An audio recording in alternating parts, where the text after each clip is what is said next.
Well, on a much lighter note this morning, a bucket list is described as things that make you or that you want to do before you die. And we all have them, whether they're written down somewhere or they're just stored in our minds or something you think about constantly.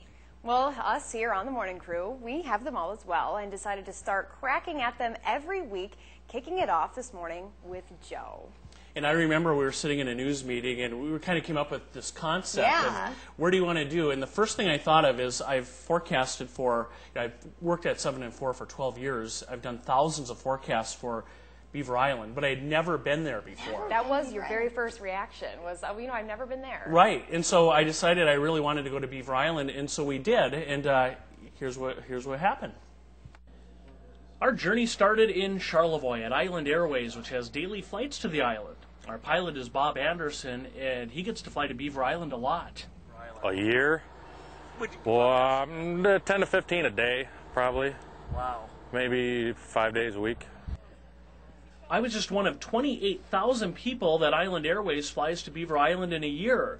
In Bob's expert hands, our flight was a smooth one, with some ice hanging on out over Lake Michigan. After a 15-minute flight, we touched down in the middle of Lake Michigan on its largest island.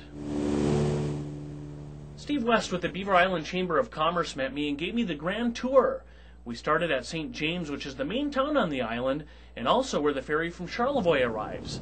I was surprised to find that Central Michigan University runs a Great Lakes biological station on the island. And what's so great about it? Well, the location, of course. You know, we're 32 miles from Charlevoix. We're out in Lake Michigan. We can take our research vessel here and we can go to the south, even just to the south side of Beaver Island, and quickly reach 350 feet of water. Once back on dry land, Steve took us to the legendary Shamrock Restaurant and Pub. In business since 1935, the Shamrock is where locals and visitors alike go to share stories and maybe, as I did, dig into a freshly caught whitefish sandwich. Beaver Island is the largest island in Lake Michigan, but it's also the most remote inhabited island in the Great Lakes. Beaver Island is 13 miles long and up to 6 miles wide. Over 650 people make their home on the island year-round, and in the summer, thousands of people come daily to visit. There's a paved road, a private and public airport, a grocery store, gas station, shops, and restaurants. I asked the Historical Society's director what makes living on Beaver Island so special. Well, my favorite thing about living here is the casual, carefree lifestyle. We leave our keys in our cars. In fact, we go to the mainland and my wife has to remind me, hey, pull your key. We don't lock the doors to our houses. Our final stop was to the public airport, where a brand new terminal is being built. The public airport sees over 9,000 or more flights in a given year, averaging out to around 25 each day, so an upgraded terminal building will be a welcomed upgrade. The day ended with a return flight back to Charlevoix. Although only 18 miles from the mainland of Emmett County and 32 miles from Charlevoix, Beaver Island is as unique and special of a place as any in northern Michigan.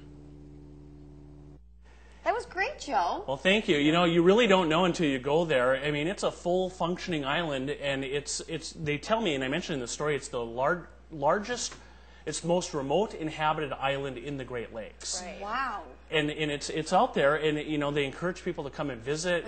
Homes are for rent on the lake. They're actually cheaper, they told me, than on the mainland, believe it or not. No kidding. To go out and enjoy, and they have all the amenities that you could want.